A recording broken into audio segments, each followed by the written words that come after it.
বাঙালি 35 night পালন করে, তাও কয় আমার ইমান তো ঠিক আছে। 35 নাইট করলে ইমান ঠিক থাকে না।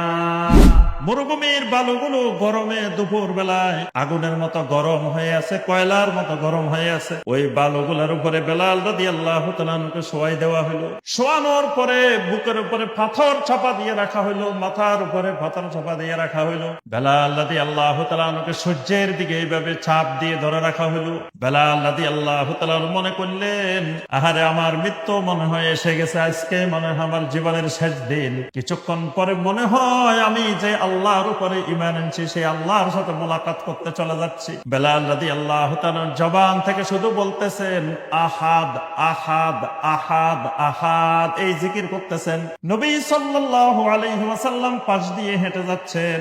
নবী সাল্লাল্লাহু আলাইহি ওয়াসাল্লাম দেখতে পেলেন বেলালকে ওই মরুভূমির বালুর মধ্যে শোয়াই রেখেছে। বেলালের জানটা আসে আর যায়, আর বেলাল জবান দিয়ে শুধু বলতেছেন আহাদ আহাদ আহাদ। কারণ বেলাল দেখছে আল্লাহ রাব্বুল আলামিন আল্লাহর প্রথম পরিচয়টা দিয়েছেন আহাদ, কুল হুয়াল্লাহু আহাদ।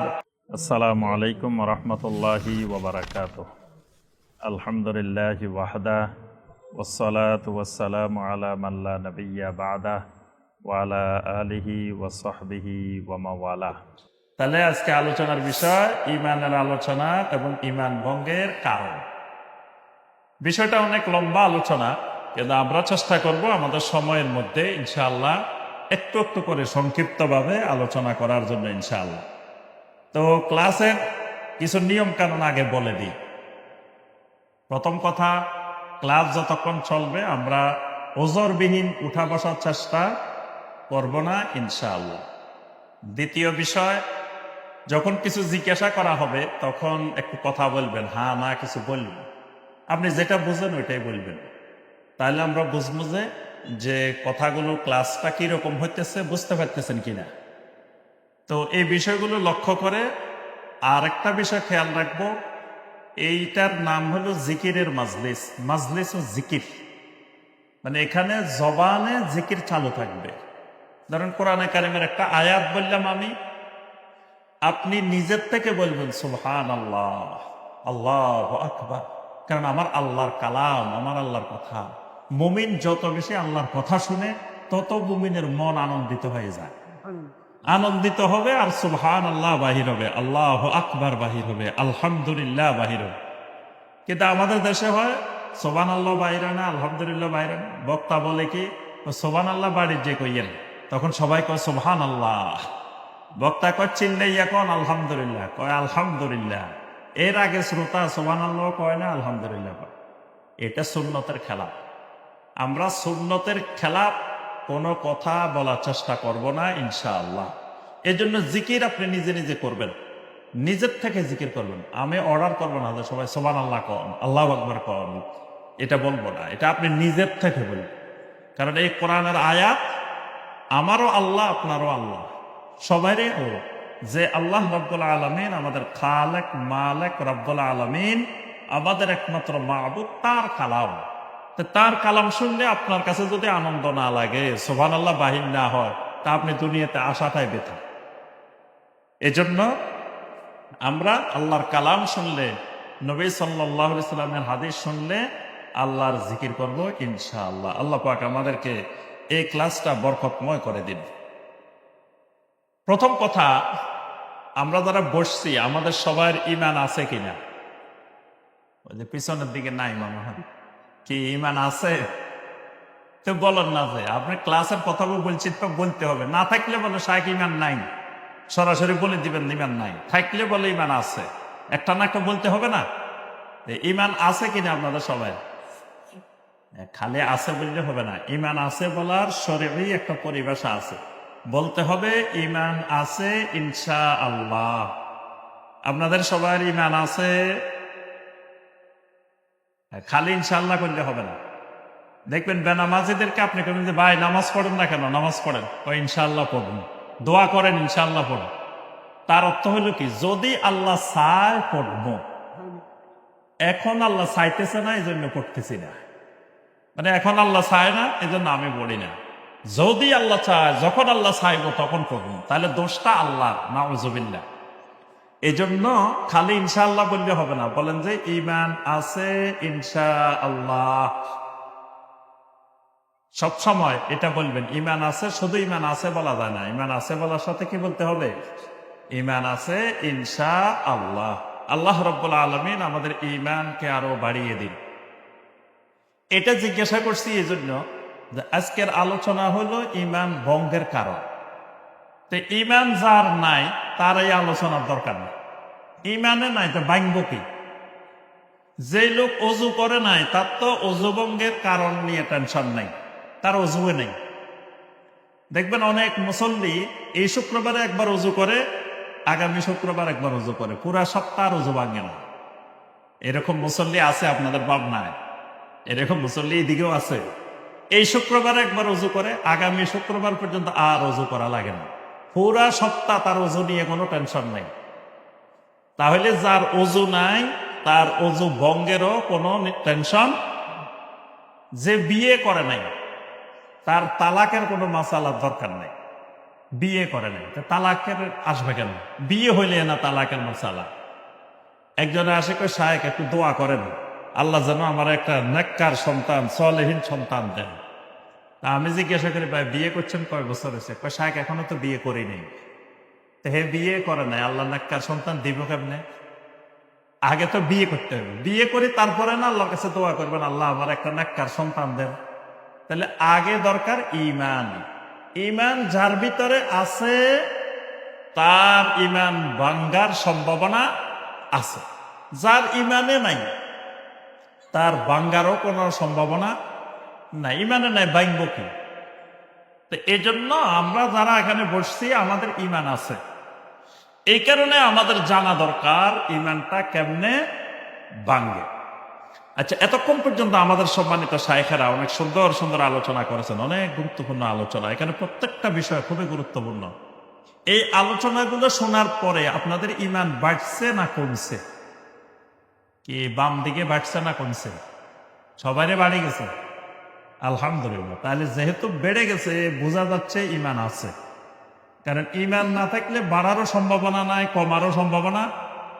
যেহেতু ঈমান বাড়ছে বোঝা যায় ঈমান আছে। কারণ ঈমানদারের ঈমান বাড়ে, ঈমানদারের ঈমান কমে। সূরা আল আনফাল আয়াত নম্বর 2 আল্লাহ রাব্বুল আলামিন বলেন, ইন্নামাল মুমিনুনাল্লাযীনা ইযা যুকিরাল্লাহু ওয়াজিলাত কুলুবুহুম ওয়া ইযা তুলিয়াত আলাইহিম আয়াতুহু যাদাতহুম ঈমানা। সুবহানাল্লাহ। আল্লাহ রাব্বুল আলামিন বলেন, ইন্নামাল মুমিনুন, মুমিন তো শুধুমাত্র ওই মানুষগুলাই, একমাত্র ঈমানদার ওই মানুষগুলাই, আল্লাযীনা ইযা যুকিরাল্লাহু, যেই মানুষগুলোর সামনে যখন আল্লাহ সম্পর্কে আলোচনা করা হয়, যেই মানুষগুলোর সামনে যখন আল্লাহর দ্বীন সম্পর্কে আলোচনা করা হয়, আল্লাহর কোরআন থেকে আলোচনা করা হয়, আল্লাহর নবীর সুন্নাহ থেকে যখন আলোচনা করা হয়, ওয়াজিলাত কুলুবুহুম, ওই মানুষগুলার অন্তরগুলো কাঁপা আরম্ভ করে, প্রকম্পিত হয়, ভীত সন্ত্রস্ত হয়ে যায়। ওয়া ইযা তুলিয়াত আলাইহিম আয়াতুহু যাদাতহুম ঈমানা, ওই মানুষগুলার সামনে যখন আল্লাহ রাব্বুল আলামিনের আয়াত তেলাওয়াত করা হয়, আয়াত উপস্থাপন করা হয়, যাদাতহুম ঈমানা, ওই মানুষগুলোর ঈমানকে আল্লাহর ওই আয়াত ঈমান বাড়াই দেয়। সুবহানাল্লাহ। তাহলে বোঝা যায় কোরআন শুনলে, সুন্নাহ শুনলে ঈমানদারের ঈমান বাড়ি যায়। যদি ঈমান বেড়ে যায় বুঝতে হবে আমার ভিতরে ঈমান আছে। যদি ঈমান বাড়েও না কমেও না বুঝতে হবে আমার ভিতরে ঈমানও নাই। যেহেতু আমাদের ঈমান বাড়ছে, আলহামদুলিল্লাহ ঈমান আছে। ঈমান যদি থাকে, প্রথমে আমরা ঈমানের কিছু ফায়দা, ঈমানের কিছু উপকারিতা আলোচনা করব, এরপরে ঈমান ভঙ্গের কারণে আসবে। ঈমান যদি কারো ভিতরে থাকে, এই মানুষটাকে আল্লাহ রাব্বুল আলামিন মহব্বত করেন, ভালোবাসেন। সুবহানাল্লাহ। ঈমান থাকলে আল্লাহ রাব্বুল আলামিন মানুষটাকে কি করেন? ভালোবাসেন, মহব্বত করেন। ঈমান থাকা মানে আল্লাহর মহব্বতের দলিল। ঈমান ছাড়া আর কোনো কিছু আল্লাহর ভালোবাসার দলিল না। আল্লাহর মহব্বতের ভালোবাসার দলিল হলো ঈমান।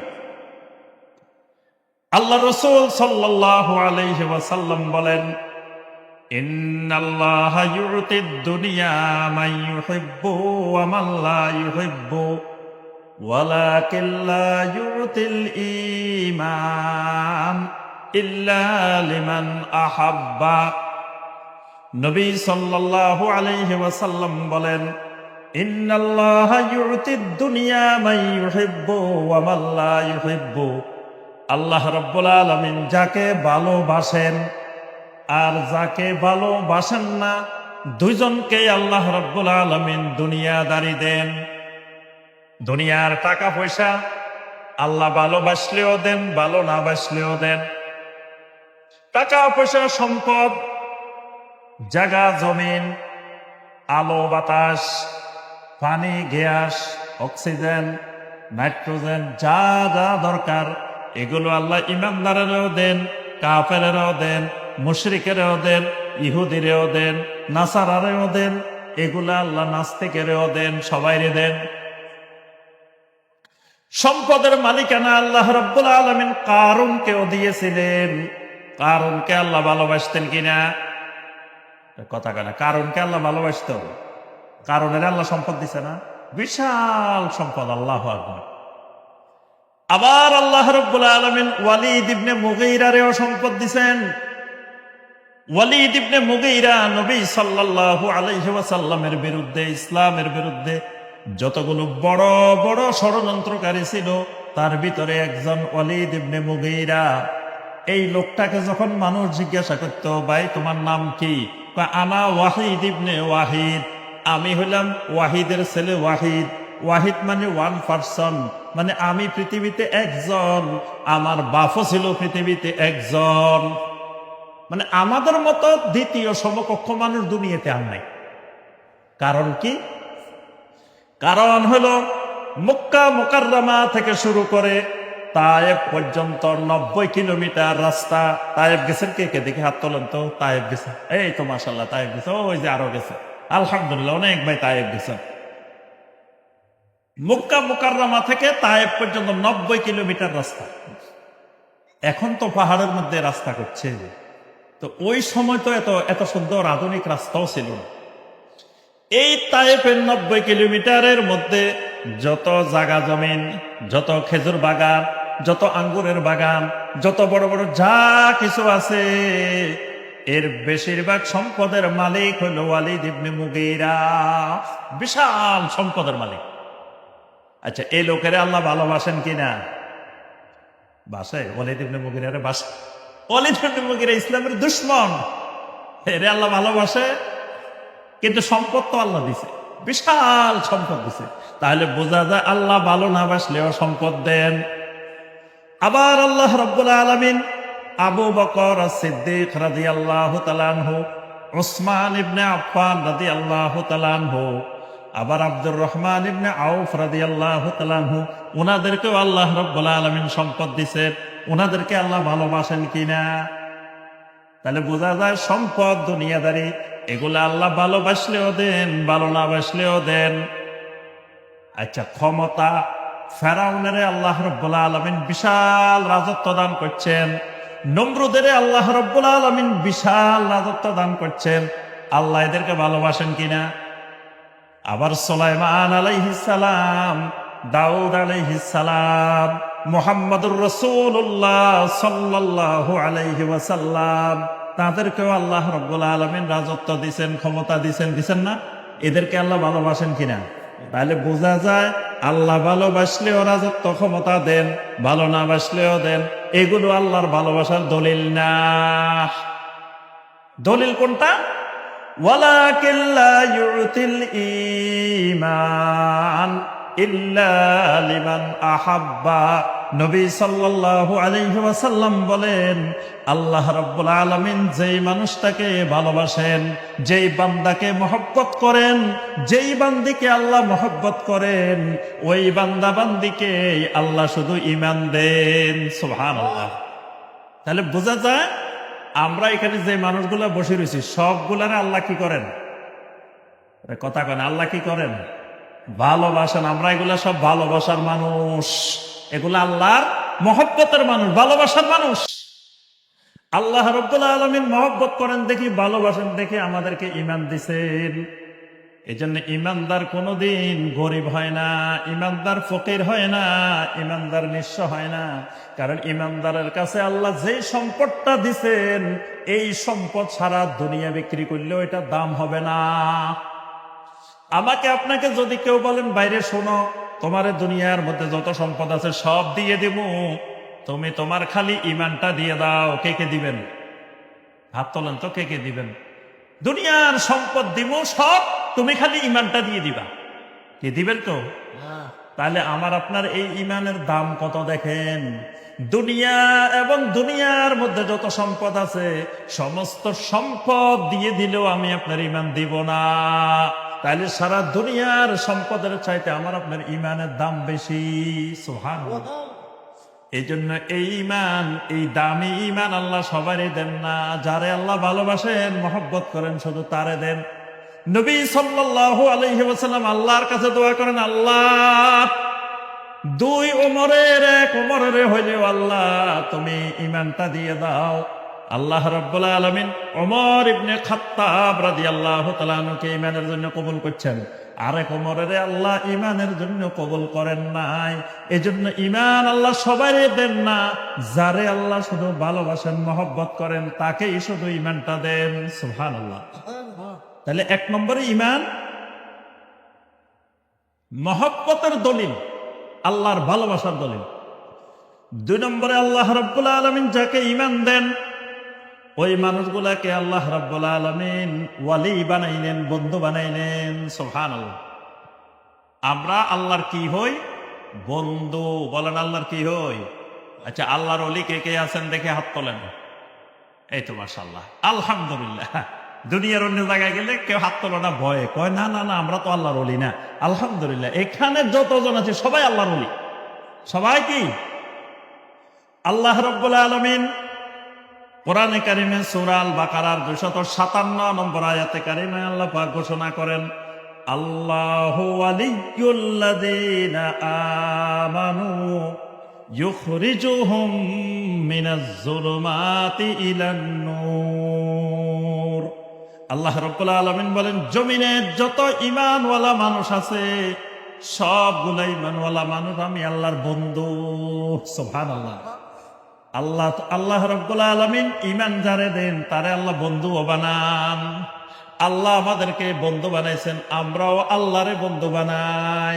আমার আপনার বন্ধুকে, এক নম্বর বন্ধুকে, ইন্নামা ওয়ালিয়্যুকুমুল্লাহু ওয়া রাসূলুহু ওয়াল্লাযীনা আমানুল্লাযীনা ইউকিমুনাস সালাতা ওয়া ইউতুনাজ যাকাতা ওয়া হুম রাকিউন। আল্লাহ রাব্বুল আলামিন বলেন, ইন্নামা ওয়ালিয়্যুকুমুল্লাহ, ও ঈমানদারেরা, তোমাদের এক নম্বর ওয়ালি, তোমাদের এক নম্বর বন্ধু হলো আল্লাহ রাব্বুল আলামিন। সুবহানাল্লাহ।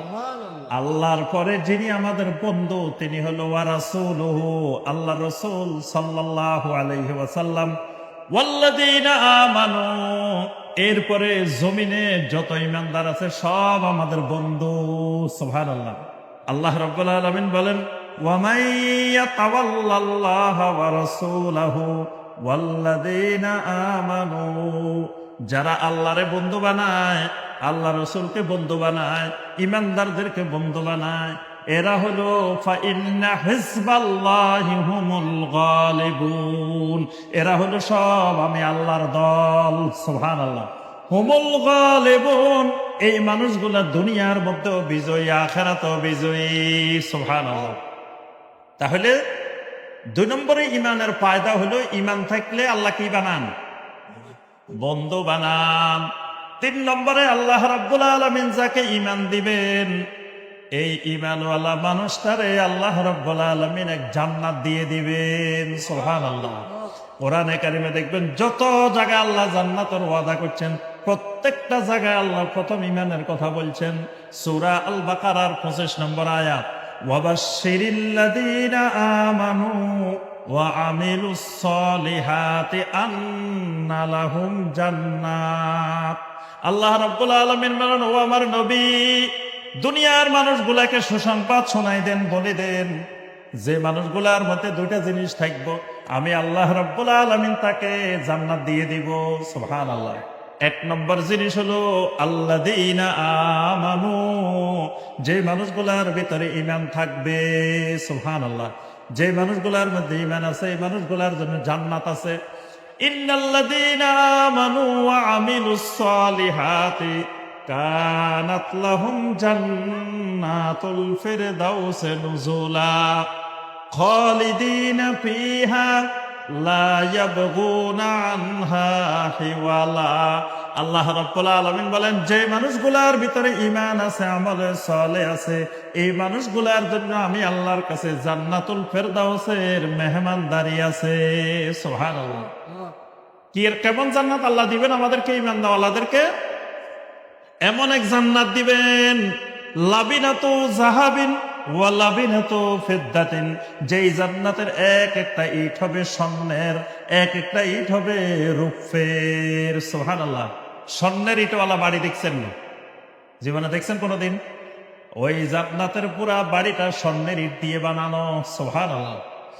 এজন্য আল্লাহ রাব্বুল আলামিন হাদিসে কুদসির মধ্যে বলেন, আ'দাততু লিইবাদিয়াস সালিহিন, আমি আমার সালেহীন বান্দাদের জন্য, বান্দীদের জন্য এমন এক জান্নাত বানাই রাখছি, মালা আইনুন রাআত, যেটা জীবনে কোনোদিন কোন চোখ দেখে নাই। সুবহানাল্লাহ। কোন চোখ জীবনে জান্নাত দেখে নাই। কারণ রূপার ইটওয়ালা, স্বর্ণের ইটওয়ালা বাড়ি কেউ কোথায় দেখবে? জমিনে? জমিনের কোথাও আছে? নাই। জমিনের কোন মানুষ এই চোখে দেখে নাই। ওয়ালা উযুনুন সামিআত, এমন এক জান্নাত বানিয়ে রেখেছি যে জান্নাত কোনোদিন কানেও শুনে নাই। ওয়ালা খাতারা আলা কালবে বাশার, কোন মানুষের হৃদয়ও কোনোদিন কল্পনা করতে পারে নাই। এরকম এক জান্নাত আমি ঈমানওয়ালাদের জন্য বানিয়ে রেখেছি। সুবহানাল্লাহ।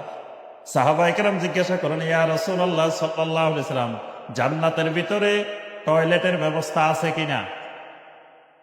কি স্বর্ণের বাড়িতে টয়লেট আছে না? আচ্ছা, আপনারা বলেন তো জান্নাতে টয়লেট আছে না? হ্যাঁ। সাহাবায়ে কেরাম বলেন, ইয়া রাসূলুল্লাহ সাল্লাল্লাহু আলাইহি ওয়াসাল্লাম, মা বালুত তাআম, তো যদি জান্নাতে টয়লেট না থাকে, আমরা যে জান্নাতে এত খাওয়া দাওয়া করবো, প্রস্রাব করবো কোথায়, পায়খানা করবো কোথায় জান্নাতের মধ্যে? আল্লাহ রাসূল সাল্লাল্লাহু আলাইহি ওয়াসাল্লাম বলেন, লা ইয়াবুলুন ওয়ালা ইয়াতাগাওয়াতুন, কোন জান্নাতি মানুষ জান্নাতের ভিতরে জীবনে একবারও প্রস্রাব করবে না, জীবনে একবারও পায়খানা করবে না। সুবহানাল্লাহ। জান্নাতের ভিতরে কারো প্রস্রাবও হবে না, পায়খানাও হবে না। আল্লাহ রাসূল সাল্লাল্লাহু আলাইহি ওয়াসাল্লাম বলেন, জান্নাতি মানুষের শরীর থেকে যে ঘামগুলা বের হবে, কারিহিল মিসকে, এগুলা থেকে মিশকের ঘ্রাণ, মিশকের সুগন্ধি বাইরে হতে থাকবে। সুবহানাল্লাহ। জান্নাতীদের ঘাম বাইরে হবে না, ঘাম থেকে মিশকের ঘ্রাণ বাইরে। সুবহানাল্লাহ। সাহাবায়ে কেরাম বলেন, ইয়া রাসূলুল্লাহ সাল্লাল্লাহু আলাইহি ওয়াসাল্লাম, তাহলে তো মনে হয় জান্নাতের ভিতরে বেশি খাওয়া দাওয়া করা যাবে না, কারণ একবার খাইছি, এগুলো তো পেট পড়ে গেছে, প্রস্রাব নয়, পায়খানা নয়, তাহলে দ্বিতীয়বার খামু কেমনে? কি প্রস্রাব পায়খানা না দেখলাম খাইবেন কেমনে? আল্লাহ রাসূল সাল্লাল্লাহু আলাইহি ওয়াসাল্লাম বলেন, ওই জান্নাতের ভিতরে তুমি খাইবা পেট ভর্তি করে, আবার খাইতে গেলে দুনিয়াতে ধরেন পেয়ারা গাছ, উপরে একটা পেয়ারা ফাঁকি রয়েছে, আপনি লটকে নিতেও পারতেছেন না, পাড়তেও পারতেছেন না, অনেক কষ্ট। মাঝে মাঝে এগুলো পাড়তে অনেক কষ্ট হয়, কষ্ট হয় না? আল্লাহ রাসূল সাল্লাল্লাহু আলাইহি ওয়াসাল্লাম বলেন, জান্নাতের ভিতরে একটা ফল খাইতে মন চাইছে, তুমি যাই কষ্ট করি আনা লাগবে না, মনে চাইছে ফল এটা সরাসরি তোমার কাছে চলে আসবো। সুবহানাল্লাহ। কষ্ট করি যাই নেওয়া লাগবে না। আচ্ছা, ফলটা দেখতে মনে হইতেছে কুল্লামা রুজিকু মিনহা মিন থামারাতির রিজকা ক্বালু হাযাল্লাযী রুজিকনা মিন ক্বাবলু। এই ফলটা দেখে মনে হইতেছে আরে এরকম ফল তো দুনিয়াতেও খাইছি, মনে হয় এটা আমে না, মনে হয় এটা হাড়িভাঙ্গা আম, দুনিয়াতেও তো দেখছিলাম এরকম। এখন যখন ফলটা কাছে চলে আসছে, কামড় দিয়ে দেখে দুনিয়ার ওই ফলের স্বাদ এই ফলের মধ্যে নাই, আরেক ফল আরেক স্বাদ, সুবহানাল্লাহ। আবার একই ফলের ভিতরে 10 রকমের 20 রকমের স্বাদ, এক কামড় দিলে এক স্বাদ, দ্বিতীয় কামড় দিলে আরেক স্বাদ, তৃতীয় কামড় দিলে আরেক স্বাদ, চতুর্থ কামড় দিলে আরেক স্বাদ, সুবহানাল্লাহ। ওই জান্নাত আল্লাহ কাদেরকে দিবেন? কথা কয় না, কাদেরকে? ঈমানওয়ালাদেরকে। তাহলে ঈমানের 3 নম্বর লাভ কি? জান্নাত পাওয়া যাবে। 4 নম্বর লাভ, যেই মানুষটার মধ্যে ঈমান আছে, যেই মানুষটারে আল্লাহ রাব্বুল আলামিন ঈমান দিয়েছেন, এই মানুষটা জমিনের মধ্যে সেরা মানুষ, সুবহানাল্লাহ। মানুষের মধ্যে সেরা মানুষ। যার ভিতরে ঈমান নাই, এই মানুষটা জমিনের মধ্যে সবচাইতে নিকৃষ্ট মানুষ। কুকুরের চাইতেও নিকৃষ্ট, বিড়ালের চাইতেও নিকৃষ্ট, শিয়ালের চাইতেও নিকৃষ্ট। আচ্ছা, এবার আপনাদের কাছে প্রশ্ন, ঈমানের বিপরীত কি? ঈমানের বিপরীত কি? হ্যাঁ, বেঈমান। কি আর কোন উত্তর আছে? ঈমানের বিপরীত বেঈমান না, ঈমানের বিপরীত হলো কুফর। ঈমানের বিপরীত কুফর, মনে রাখবেন। ঈমানের বিপরীত সূরা তাওবার 23 নম্বর আয়াত, ইয়া আইয়ুহাল্লাযীনা আমানু লা তাত্তাখিযু আবাআকুম ওয়া ইখওয়ানাকুম আউলিয়া ইনিস্তাহাব্বুল কুফরা আলাল ঈমান। ও ঈমানওয়ালারা, তোমাদের মা বাপ, তোমাদের ভাই বোন, এদেরকে খবরদার বন্ধু হিসাবে গ্রহণ করিও না। কখন? ইনিস্তাহাব্বুল কুফরা আলাল ঈমান। যদি এই মানুষগুলা, তোমার মা বাপ, তোমার ভাই বোন, যদি ঈমানের উপরে কুফরিকে প্রাধান্য দেয়। এখানে আল্লাহ পাক স্পষ্ট করে দিয়েছেন ঈমানের বিপরীত কুফর। ঈমানের বিপরীত কি? কুফর। তাহলে কুফর যদি করে, লোকটা কেমন হয়ে যায়? সূরা আল বাইয়িনার 6 নম্বর আয়াত, ইন্নাল্লাযীনা কাফারু মিন আহলিল কিতাবি ওয়াল মুশরিকিনা ফি নারি জাহান্নাম খালিদিনা ফিহা উলাইকা হুম শাররুল বারিয়া। আল্লাহ রাব্বুল আলামিন বলেন, যেই মানুষটা কুফরি করে, এই মানুষটা হয়ে যায় শাররুল বারিয়া, মানে সৃষ্টি জগতের মধ্যে সবচাইতে নিকৃষ্ট। এর থেকে নিকৃষ্ট, এর থেকে অদম আর জমিনে দ্বিতীয় কোনো প্রাণী নাই। আর যদি ঈমানওয়ালা হয়, পরের আয়াত 7 নম্বর আয়াত, ইন্নাল্লাযীনা আমানু ওয়া আমিলুস সালিহাতি উলাইকা হুম খায়রুল বারিয়া। যে মানুষটার মধ্যে ঈমান আছে, এই মানুষটা হলো সৃষ্টি জগতের মধ্যে সব চাইতে সেরা, সুবহানাল্লাহ। তাহলে 4 নম্বর লাভ হলো, ঈমান থাকলে কি হয়? সৃষ্টি জগতের মধ্যে, মাখলুকাতের মধ্যে সারা জীবে, সারা প্রাণীতে পরিণত হয়ে যায়। 5 নম্বর, যেই মানুষটার মধ্যে ঈমান আছে, এই মানুষটার দুনিয়াতেও ইজ্জত আছে, আখিরাতেও ইজ্জত আছে। ফাইন্নাল ইজ্জাতা লিল্লাহি ওয়া লিরাসূলিহি ওয়া লিল মুমিনিন। ইজ্জতটা হলো আল্লাহর, ইজ্জত হলো রাসূলের, ইজ্জত হলো ঈমানদারের। এজন্য ঈমানদার বাঁচলেও ইজ্জত, মরলেও ইজ্জত। ঈমানদার বাঁচলেও সম্মান, মরলেও। আগে আমরা ছোটবেলায় শুনতাম, রাজার হাতি বাঁচলেও লাখ টাকা, মরলেও লাখ টাকা। এটা শুনছেন কোনোদিন? ঈমানদার বাঁচলেও সম্মান, মারা গেলেও সম্মান। এই জন্য ইমানদার যখন মারা যায়, ইমানদারের সুন্দর করে গোসল দিতে হয়। ইমানদার যখন মারা যায়, ইমানদারের সুগন্ধি লাগাইতে হয়। ইমানদার যখন মারা যায়, ইমানদারের সুন্দর করে পোশাক পরিধান করতে হয়। ইমানদার যখন মারা যায়, ইমানদারকে কাঁধে খাটের উপরে তুলে কাঁধের উপরে নিতে হয়। ইমানদার যখন মারা যায়, ইমানদারের জন্য জানাজার ব্যবস্থা করা হয়। ইমানদার যখন মারা যায়, ইমানদারের সম্মানের সাথে কবরের মধ্যে দাফন করা হয়। ইমান নাই, তার মারা যাওয়ার পরে সম্মান নাই। ইমানদার বেঁচে থাকতে যেমন সম্মান, মারা গেলেও সম্মান, কবরে গেলেও সম্মান, হাসরেও সম্মান, কিয়ামতের ময়দানে সম্মান, জান্নাতে গেলেও সম্মান। সুবহানাল্লাহ। তাহলে ইমানের অনেক অনেক লাভ। আমরা আর ইমানের লাভের দিকে না যাই, গেলে সারা রাত ইমানের উপকারিতা শুনতে শুনতে চলে যাবে। তাহলে আমাদের ইমানটা ধরে রাখা দরকার আছে কিনা? কতদিন? 60 বছর নাকি? চাকরির বয়স কয় বছর? আমাদের বাংলাদেশে কয় বছর পর্যন্ত চাকরি করা যায়? 60 বছর না? জি হ্যাঁ। তো 60 বছর পরে অবসরে চলে যায়। তাহলে ইমানেরও এরকম বয়স আছে কিনা? তাহলে কতদিন? আল্লাহুম্মা মান আহইয়াইতাহু মিন্না ওয়া আহইহি আলাল ইসলাম ওয়া মান তাওয়াফফাইতাহু মিন্না ফাতাওয়াফফাহু আলাল ঈমান। এটা কিসের দোয়া?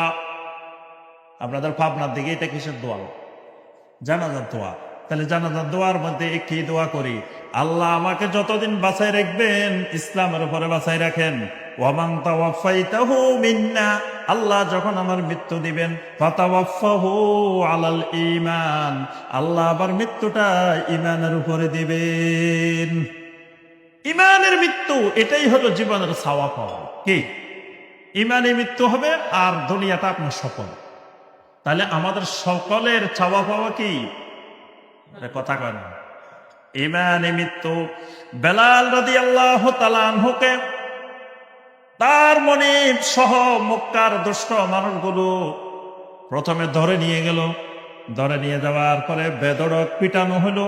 পিটানোর পরে বেলাল রাদিয়াল্লাহু তাআলা আনহুকে মরুভূমির উত্তপ্ত বালুর মধ্যে নিয়ে যাওয়া হলো। মরুভূমির বালুগুলো গরমে দুপুর বেলায় আগুনের মতো গরম হয়ে আছে, কয়লার মতো গরম হয়ে আছে।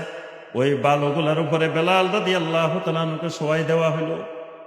শোয়ানোর পরে বুকের উপরে পাথর চাপা দিয়ে রাখা হইল, মাথার উপরে পাথর চাপা দিয়ে রাখা হইল। বেলাল রাদিয়াল্লাহু তাআলা আনহুকে সূর্যের দিকে এইভাবে চাপ দিয়ে ধরে রাখা হইল। বেলাল রাদিয়াল্লাহু তাআলা মনে করলেন, আহারে আমার মৃত্যু মনে হয় এসে গেছে, আজকে মনে হয় আমার জীবনের শেষ দিন। কিছুক্ষণ পরে মনে হয় আমি যে আল্লাহর উপরে ঈমান আনছি, সেই আল্লাহর সাথে মোলাকাত করতে চলে যাচ্ছি। বেলাল রাদিয়াল্লাহু তাআলার জবান থেকে শুধু বলতেছেন আহাদ আহাদ আহাদ আহাদ, এই জিকির করতেছেন। নবী সাল্লাল্লাহু আলাইহি ওয়াসাল্লাম পাশ দিয়ে হেঁটে যাচ্ছেন। নবী সাল্লাল্লাহু আলাইহি ওয়াসাল্লাম দেখতে পেলেন বেলালকে ওই মরুভূমির বালুর মধ্যে শোয়াই রেখেছে। বেলালের জানটা আসে আর যায়, আর বেলাল জবান দিয়ে শুধু বলতেছেন আহাদ আহাদ আহাদ। কারণ বেলাল দেখছে আল্লাহ রাব্বুল আলামিন আল্লাহর প্রথম পরিচয়টা দিয়েছেন আহাদ। কুল হুয়াল্লাহু আহাদ। আল্লাহ বলেন আমি আল্লাহর প্রথম পরিচয়, আমি হলাম আহাদ। বেলাল রাদিয়াল্লাহু তাআলা আনহু আহাদ আহাদ জিকির করতেছেন। নবী সাল্লাল্লাহু আলাইহি ওয়াসাল্লাম বললেন, ও বেলাল ইসবির ইয়া বেলাল, বেলাল রে তুমি ধৈর্য ধরো। তুমি যে আহাদের জিকির করতেছ, ফাইন্না আহাদান ইউনজিকা, অচিরেই তোমার সেই আহাদ তোমাকে মুক্তি দিবেন। সুবহানাল্লাহ। তাহলে বেলাল রাদিয়াল্লাহু তাআলা আনহু যখন দেখছেন তার মৃত্যু নিশ্চিত, বেলাল রাদিয়াল্লাহু তাআলা আনহু তখন শুধু ঈমানের জিকির করতেছেন, ঈমানের কথা বলতেছেন। কারণ মান কানা আখিরু কালামিহি লা ইলাহা ইল্লাল্লাহ দাখালাল জান্নাহ, যার শেষ কালাম হবে লা ইলাহা ইল্লাল্লাহ, আল্লাহর তাওহীদ ঈমান, সেই জান্নাতে চলে যাবে। সুবহানাল্লাহ। তাহলে ঈমানটা কোন পর্যন্ত থাকা লাগবে? মৃত্যু পর্যন্ত। আচ্ছা, ঈমানটা দুনিয়াতে রাখি চলে যাওয়া যাবে না সাথে নিয়ে যাইতে হইব? রাখি গেলেন যে দুনিয়াতে থাক, রাখা যাবে না। ঈমান এটা সাথে নিয়ে যাওয়া লাগবে। কারণ এই ঈমান কবরে লাগবে, এই ঈমান হাসরে লাগবে, এই ঈমান মিজানে লাগবে, এই ঈমান হিসাবে লাগবে, এই ঈমান ফুলসিরাতে লাগবে, এই ঈমান হাউজে কাউসারে লাগবে। এই ঈমান দিয়ে ফুলসিরাত পার হইতে হবে, এই ঈমান দিয়ে জান্নাতের তালা খোলা লাগবে। এখন ভুলে যদি ঈমানটা রাখে চলে যান, তাহলে পরে ঈমান পাইবেন তো। এই জন্য ঈমান এটা কিন্তু সাথে করে নিয়ে যাওয়া লাগবে। এই কারণে খেয়াল রাখতে হবে আমার ঈমানটা যাতে ঠিক মতো থাকে। দুনিয়াতে কিছু পাই আর না পাই, টাকা পয়সা কি পাইলাম না পাইলাম, খাইলেও দিন চলে যাইব, না খাইলেও আমার দিন চলে যাইব। যে মানুষ রেল লাইনের পাশে শুয়ে আছে এই কনকনে শীতের মধ্যে, এই মানুষেরও জীবনটা চলে যাইতেছে। যে মানুষ বিলাসিতার মধ্যে আরামে এসে শুয়ে আছে, তারও জীবন চলে যাইতেছে। যেভাবে হোক আমার আপনার জীবন চলে যাবে, কিন্তু ঈমানের ব্যাপারে সব চাইতে সজাগ, সব চাইতে যত্নশীল হওয়া লাগবে। ঈমানটা সবার আগে, সবার আগে ঈমান, সবসময় এটা মনে রাখতে হবে। এবার আসেন ঈমান কেমনে ভাঙ্গে, ঈমান ভাঙ্গে কিনা? ওযু করলে ওযু ভাঙ্গে কিনা? আচ্ছা, নামাজ ভাঙ্গে কিনা? সিয়াম ভাঙ্গে কিনা? সব ভাঙ্গে। তাহলে ঈমানও, কিন্তু কোনোদিন দেখছেন আপনাদের এই পাবনাতে কারো ঈমান ভাঙছে? শুনছেন যে পাবনার অমুক লোকের আজকে ঈমান ভাঙ্গে গেছে, এরকম এই পর্যন্ত শুনছেন? আচ্ছা, পাবনাতে তো শুনুন না, শুনুন না, পুরা বাংলাদেশে কোন জায়গায় কারো ঈমান ভাঙছে শুনছেন? শুনি না। কারণ কি? অজু ভাঙতে শুনি, অজু ভাঙতে দেখেন নাই? পরে মসজিদে গেছেন, নামাজ পড়তেছে, এক লোক হঠাৎ করে বাইরে যেতেছে, কি রে লোকের কি হয়েছে? অজু চলে গেছে। তাহলে অজু ভাঙতে আমরা দেখি না সবসময়? আবার নামাজ ভাঙ্গি যায়, ইমাম সাহেব আবার দৌড়ায় নামাজ পড়ে, কয় নামাজ ভাঙ্গি গেছে, নামাজ বলে গেছে, আবার দৌড়ায় নামাজ হবে, বলে না? তাহলে নামাজও ভাঙ্গে, অজুও ভাঙ্গে, রোজাও ভাঙ্গে, সব ভাঙ্গে, কিন্তু বাংলাদেশে ঈমান ভাঙ্গে না। কারণ কি? কারণ ঈমান যে ভাঙ্গে, ঈমান কেমনে ভাঙ্গে সেটাই তো জানে না। ঈমান কেমনে ভাঙ্গে এটা যদি আপনি না জানেন, তাহলে আপনার কোনোদিন ঈমান ভাঙ্গার সম্ভাবনা নাই। আমি গত বছর ইন্ডিয়া গেছিলাম, ভারতে, পশ্চিমবঙ্গ, আসাম, হায়দ্রাবাদ। তা আমাকে পশ্চিমবঙ্গের এক ঘটনা আমাদের একজন সম্মানিত শায়েখ শুনাইলেন, ওনার এলাকার ঘটনা, পশ্চিমবঙ্গের মুর্শিদাবাদের ঘটনা। তো ঘটনাটা কি?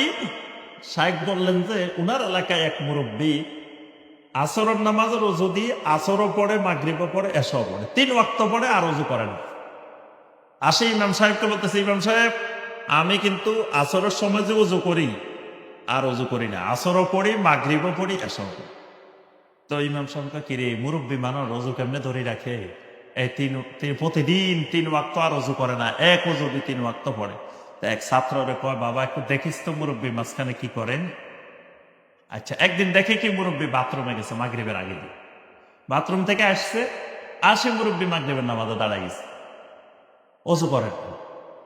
ইমাম সাহেব তো চাই, মুরব্বী আপনি অজু না করেই বাথরুমে যাই আবার নামাজে দাঁড়াই গেছেন, এটা কেন করলেন? তো এবার মুরব্বী উঠি কয়, আপনি কি আমার পাগল মনে করছেন? আপনি কি মনে করছেন আমি কিছু বুঝি না? আমি বাথরুমে গেছি ঠিক কথা, কিন্তু আমি কি হাঁটুর উপরে কাপড় তুলছি? আমি তো বাথরুম করছি ঠিক কথা, কিন্তু আমি হাঁটুর উপরে কাপড় তুলছি নাকি? হাঁটুর উপরে কাপড় তুললে না আমার অজু ভাঙব, বাথরুম করলে আমার অজু ভাঙব নাকি? মানে মুরব্বী মনে করছে হাঁটুর উপরে কাপড় উঠলে মুরব্বীর অজু ভাঙব, বাথরুম করলে অজু ভাঙবে না। তাইলে আবার মুরব্বীর কি দশা, নামাজের কি অবস্থা হয়েছে এতদিন পর্যন্ত? কারণ মুরব্বী অজু ভঙ্গের কারণ জানে না। এই জন্য দেখবেন বাঙালি নামাজ পড়ে না, কয় নামাজ না পড়লে কি হইব, আমার ঈমান কিন্তু ঠিক আছে, আমার ঈমান কিন্তু খুব শক্তিশালী। কারণ হলো ঈমান কেমনে চলে যায়, বাঙালি তো এটাই জানে না। বাঙালি মনে করছে নামাজ না পড়তে কি হয়েছে, আমার ঈমান তো ঠিক আছে। বাঙালি 31 নাইট পালন করে, তাও কয় আমার ঈমান তো ঠিক আছে। 31 নাইট করলে ঈমান ঠিক থাকে না। আল্লাহ রাসূল সাল্লাল্লাহু আলাইহি ওয়াসাল্লাম বলেন, মান বানা বিবিলাদিল মুশরিকিন ওয়া সানাআ নাইরুজাহুম ওয়া মাহারাজানিহিম।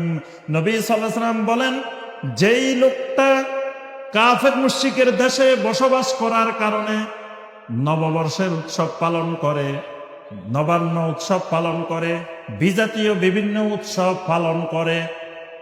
কারণ মুসলিম দেশে বসবাস করলে এগুলা কোনোদিন পালন করার অনুমতি পাওয়া যায় না, কিন্তু আমরা দেখি মুসলিম দেশেও এগুলা পালন করে। কিন্তু ওই হাদিসের ভাষা হলো কাফেরের দেশে বসবাস করার কারণে যদি কেউ করে এবং এগুলা করল, এরপরে মারা গেছে তওবাবিহীন অবস্থায়, হাদিসের ভাষ্য হলো হুশিরা মাআহুম ইয়াউমাল কিয়ামাহ, কিয়ামতের দিন এই মানুষগুলো ওই খ্রিস্টানদের সাথে উঠবে, ওই ইহুদিদের সাথে উঠবে, ওই মুশরিকদের সাথে উঠবে।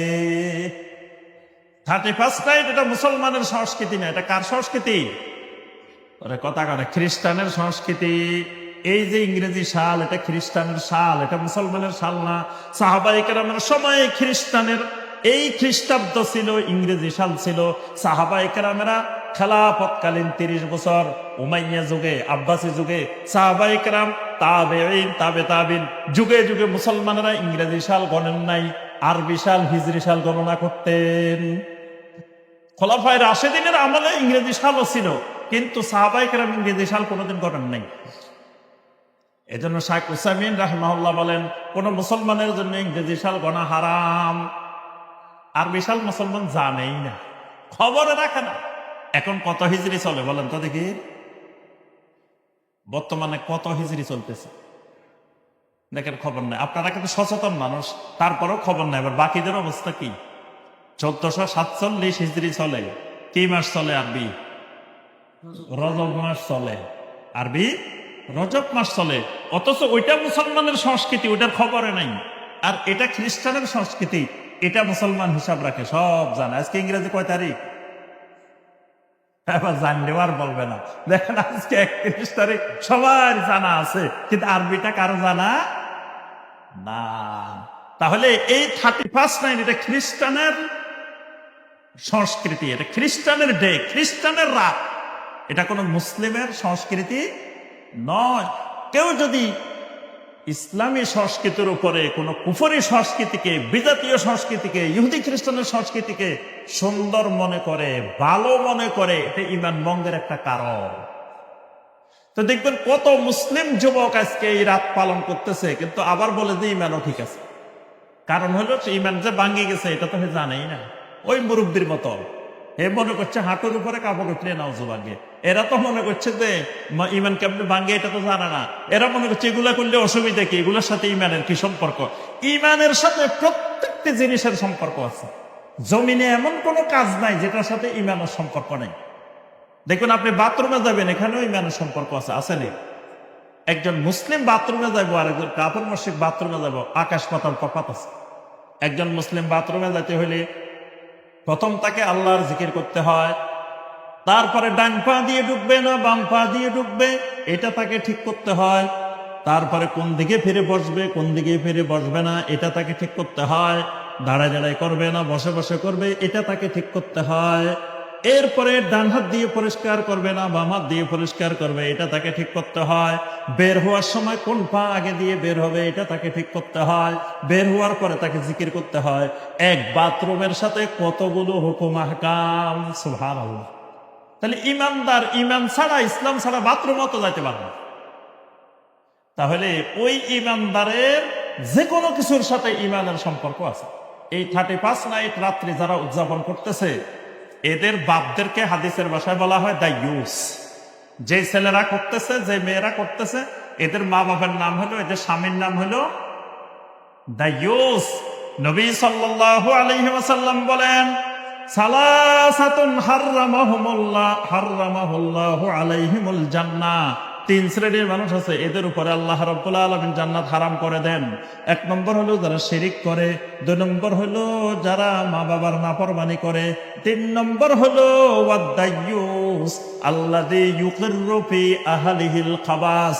যিনি পরিবারের প্রধান, যিনি বাবা, যিনি স্বামী, কিন্তু তিনি পরিবারের প্রধান, অথচ তার পরিবারে বিজাতীয় সংস্কৃতি চলে, কুফরি সংস্কৃতি চলে, শিরকি সংস্কৃতি চলে, আল্লাহর নাফরমানি চলে, বেনামাজি থাকে, বেপরদা চলাফেরা করে, ওই লোকটার নাম হলো দায়ুস। আর দাইয়ুসের জন্য জান্নাত হারাম।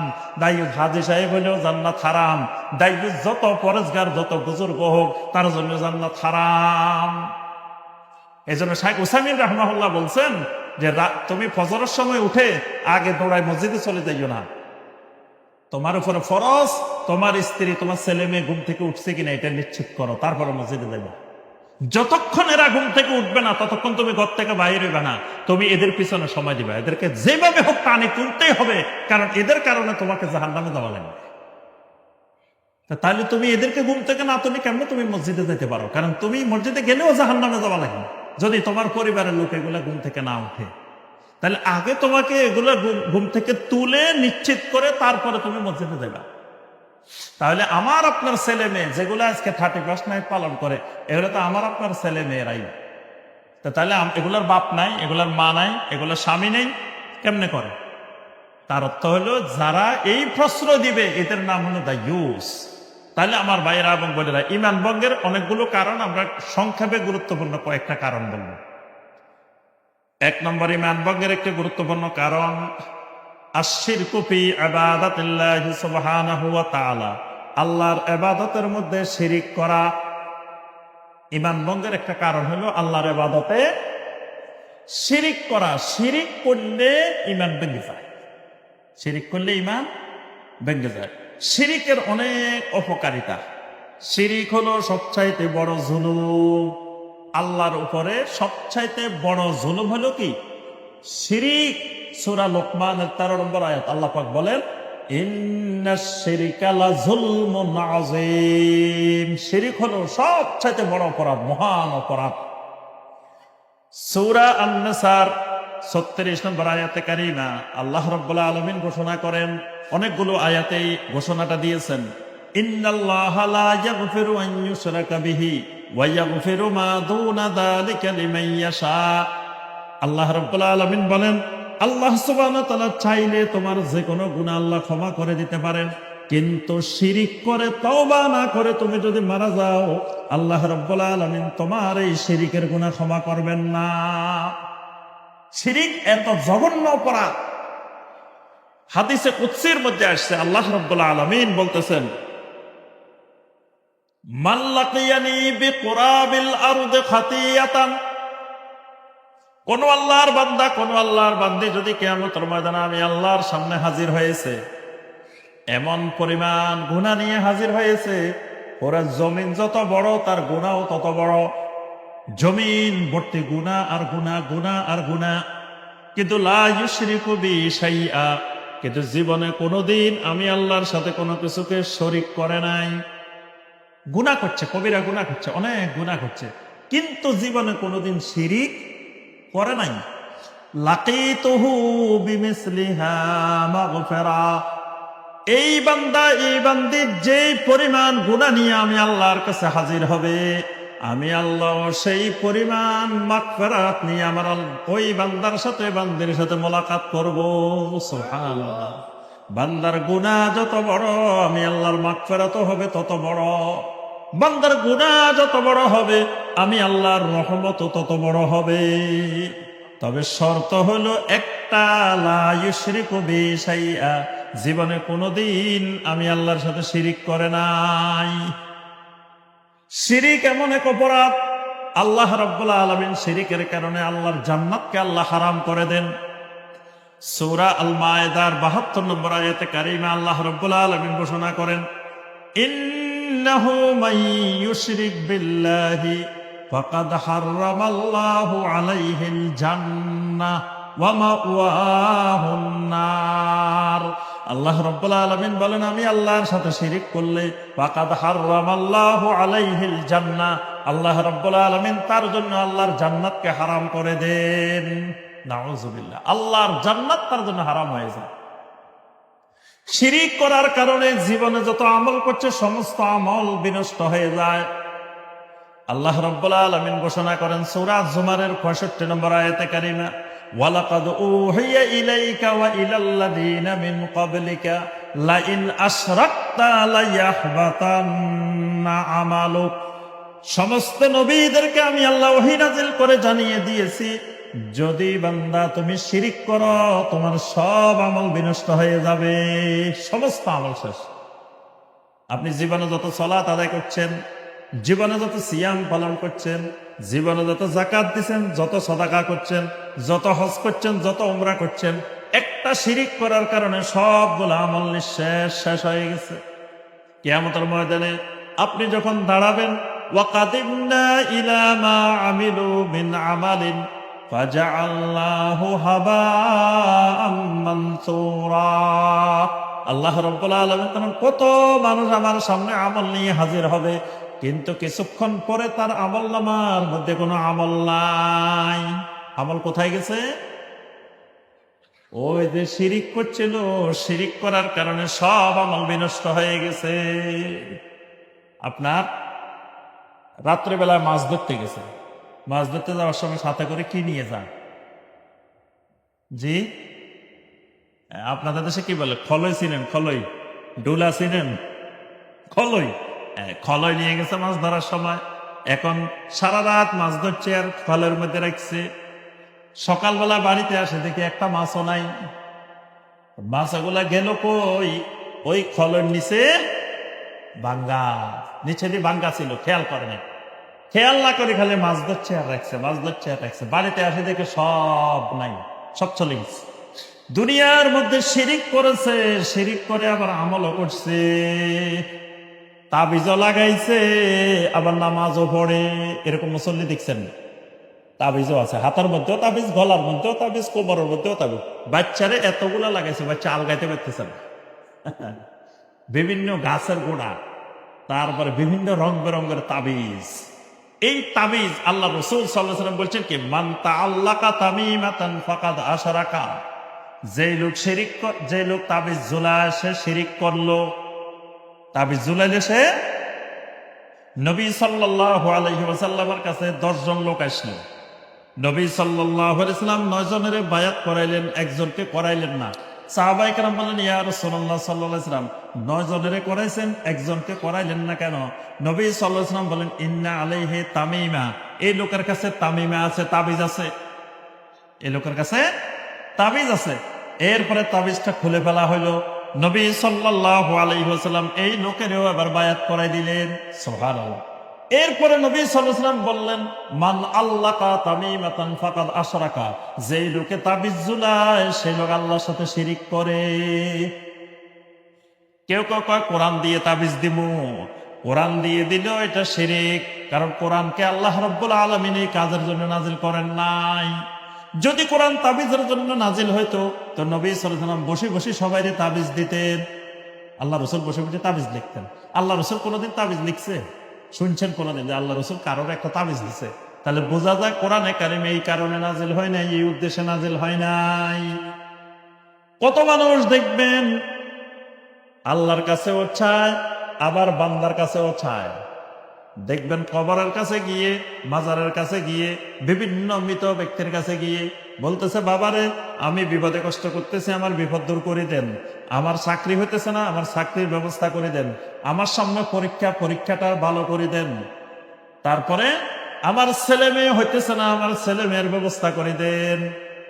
এগুলা কি? শিরিক। আল্লাহ ছাড়া কারো কাছে এগুলা চাওয়া যাবে না, কারণ এগুলা আল্লাহ ছাড়া কেউ দিতে পারে না। ওয়া ইয়ামসাসকাল্লাহু বিদুররিন ফালা কাশিফা লাহু ইল্লা হু ওয়া ইয়ুরিদকা বিখাইরিন ফালা রাদ্দা লিফাদলিহি। আল্লাহ রাব্বুল আলামিন মানে দুনিয়ার যত বিপদ আছে, মুসিবত আছে, কষ্ট আছে, এগুলা আমি আল্লাহ ছাড়া কেউ তোমাদেরকে দূর করতে পারবে না, কারোই ক্ষমতা নাই। আর আমি আল্লাহ যদি কাউকে কোনো কল্যাণ দিতে চাই, দুনিয়ার এমন কোনো শক্তি নাই সবাই মিলে আমার ওই কল্যাণ ঠেকায় রাখবে, এরকম কোনো শক্তি জমিনে নাই। তাহলে সব দেওয়ার মালিকও একমাত্র আল্লাহ, না দেওয়ার মালিকও একমাত্র আল্লাহ। ছেলে মেয়ে দেওয়ার মালিক কে? একমাত্র আল্লাহ। মঈনুদ্দিন চিশতি রহমতুল্লাহ আলাইহি ছেলে মেয়ে দিতে পারেন না। আব্দুল কাদের জিলানী রহমতুল্লাহ আলাইহি ছেলে মেয়ে দিতে পারেন না, তাদের এই ক্ষমতা নাই। ক্ষমতা একমাত্র আল্লাহ রাব্বুল আলামিন। ক্ষমতার আরবি হলো মুলক। এই কারণে কোরআনে কারীমের মধ্যে একটা সূরা আছে, সূরা আল মুলক। তাবারাকাল্লাযী বিয়াদিহিল মুলক ওয়া হুয়া আলা কুল্লি শাইইন কাদির। কোরআনে কারীমের 114টা সূরার মধ্যে অত্যন্ত ফজিলতময় একটা সূরা। নবী সাল্লাল্লাহু আলাইহি ওয়াসাল্লাম প্রতি রাত্রে ঘুমানোর আগে সূরা আল মুলক তেলাওয়াত না করে ঘুমাইতেন না। কেন? কারণ সমস্ত কিছুর মালিকানা যে একমাত্র আল্লাহর, এটা যেন নহদর্পণে থাকে প্রত্যেক ইমানদারের, সেই জন্য অন্য কাউকে মালিক না মনে করে বসে থাকে।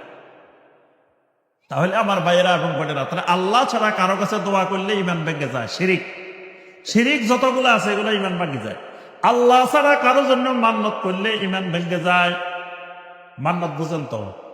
অমুক জায়গায় ছাগল দিব, অমুক জায়গায় গরু দিব, অমুক জায়গায় টাকা দিব, মোমবাতি দিব, আল্লাহ আবার বিপদ দূর করে দেন, এই করে দেন, এই করে দেন, এটা কই যত জায়গায় মান্নত করবেন এগুলো শিরিক, ইমান ভেঙে যাবে।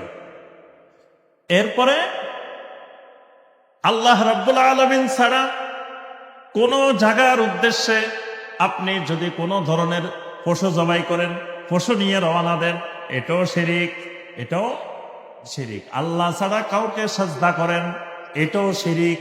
কত মানুষ দেখবেন জীবিত মানুষকেও সাজদা করে, মৃত মানুষকেও সাজদা করে। আল্লাহ ছাড়া কাউকে সাজদা করলে এটা শিরিক হয়ে যায়, এটা শিরিক। তাহলে শিরিক করলে কি হয়? কথা কেন? শিরিক করলে ঈমান ভেঙে যায়। ঈমান ভঙ্গের আরেকটি কারণ, মান আবগাদা শাইয়ান মিম্মা জাআ বিহির রাসূল সাল্লাল্লাহু আলাইহি ওয়াসাল্লাম ওয়ালাউ আমিলা বিহি কাফার। নবী সাল্লাল্লাহু আলাইহি ওয়াসাল্লাম যা কিছু নিয়ে এসেছেন, এর কোন একটি জিনিসের প্রতি যদি মনে মনে একটু অপছন্দতা থাকে, মানে আল্লাহর দ্বীনের কোন একটা জিনিসকে মনে মনে প্রকাশ্যে যেভাবে হোক, আকারে ইঙ্গিতে একটু অপছন্দ করলে ঈমান ভেঙে যায়, ঈমান নষ্ট হয়ে যায়।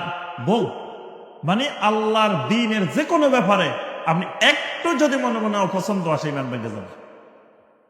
যদি আপনার দাড়ির প্রতি একটু অপছন্দ আসে, যে দাড়ি দেখতে পারেন না, দাড়িওয়ালা মানুষ দেখতে পারেন না, আপনার ঈমান ভেঙে গেছে। কারণ দাড়ি ইসলামের একটা গুরুত্বপূর্ণ বিধান। দাড়ির থেকে যদি মনে মনে অপছন্দ আসে তাহলে ঈমান ভেঙে যায়। পর্দাকে যদি একটু অপছন্দ করেন, হিজাবকে, পর্দাকে অপছন্দ করেন, আপনার ঈমান ভেঙে যায়। ইসলামের যে কোনো জিনিস একটু যদি মনে মনে অপছন্দ করেন, যদি বলেন যে কোরআনের সব ভালো লাগে কিন্তু শরিয়া আইন ভালো লাগে না, শরিয়া আইন ভালো লাগে না, ঈমান ভেঙে গেছে। ঈমান, কারণ শরিয়া মানা প্রত্যেক মুসলমানের উপরে কি? সূরা আল জাসিয়ার 18 নম্বর আয়াত আল্লাহ পাক বলেন, সুম্মা জাআলনাকা আলা শারিআতিন মিনাল আমরি ফাত্তাবিহা। ও নবী, আমি আপনাকে একটা শরিয়া দিয়ে দিছি, এই শরিয়া মানা ফাত্তাবিহা আপনার জন্য বাধ্যতামূলক। আপনার জন্য যেমন বাধ্যতামূলক, কিয়ামত পর্যন্ত আপনার উম্মতের জন্য বাধ্যতামূলক।